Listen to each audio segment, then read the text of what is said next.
অনেক সতর্কতার সহিত চলাফেরা করার পরেও বিপদ আপদ যেন আমাদের পিছুই ছাড়ে না। হ্যালো ভিউয়ার্স, আসসালামু আলাইকুম। কোন দিন যে কি বিপদ অপেক্ষা করে তা আমরা কেউ বলতে পারি না। তো আজকে সকালবেলা ঘুম থেকে উঠে এই যে দেখেন তালা কাটতে হচ্ছে গেটের, কারণ হচ্ছে ভিতরে চাবি রেখে বাইরে হচ্ছে তালা মেরে দিয়েছি। কেউ জানি না ভিতরে তালা ছিল, এই কাজটা কিন্তু গেদিবু করেছে।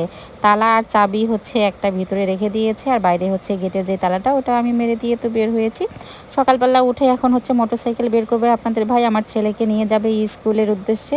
তো মোটরসাইকেল বের করতে পারতেছে না, এখন চাবি খোঁজাখুঁজি। যাই হোক, কিছু করার নেই।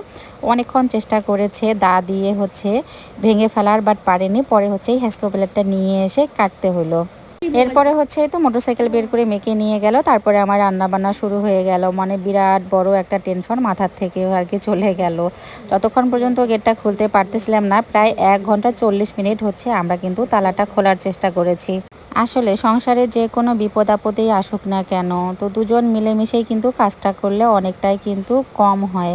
ভাগ্যিস আজকে আপনাদের ভাই বাসায় ছিল, ও না থাকলে একা যে কি করতাম জানি না। তো গতকালকে কাঁচা বাজারগুলো নিয়ে আসছিল, দেখে তো মনে হচ্ছে অনেক টাটকা বাজারগুলো। তো রাত্রে হচ্ছে গুছিয়ে রাখতে পারিনি, তাই সকাল সকাল হচ্ছে তো গুছিয়ে রাখলাম। আজকে আবার নতুন একটা সবজি নিয়ে আসছে, চিচিঙ্গা। চিচিঙ্গা খেতে কে কে পছন্দ করেন অবশ্যই কমেন্টসে জানাবেন। তো আজকে আমি চিচিঙ্গা, সাতপুতি, আলু দিয়ে হচ্ছে তো মাছ রান্না করব।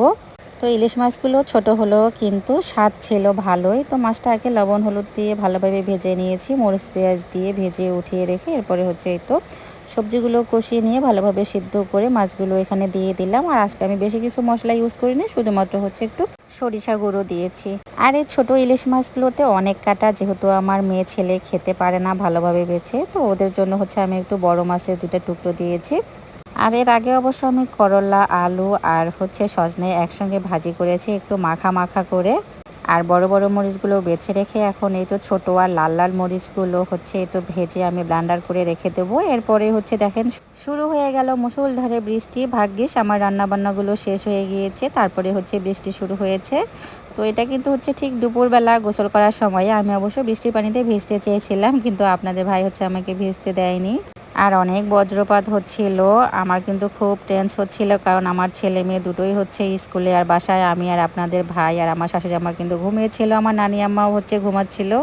বৃষ্টির এই দিনগুলো কিন্তু অনেক অনেক ভালো লাগে। আর আমাদের পুকুরে দেখেন কি সুন্দর এখন পানি আসতেছে জমি থেকে। পুকুর তো আমাদের ভর্তি হয়ে যাচ্ছে মাশাআল্লাহ। এবার পুকুরের মাছগুলো আমাদের বড় বড় হবে ইনশাআল্লাহ। আপনাদের ভাই হচ্ছে আবার ওপাশ থেকে পানি কেটে দিয়েছে, ওর সঙ্গে কচুরিপানাগুলোও আসতেছে। কচুরিপানাগুলো কিন্তু হচ্ছে মাছ ভালো খায়।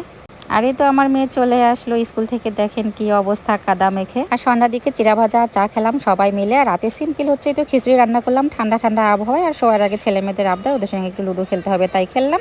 ভিডিওটা এখানে শেষ করলাম।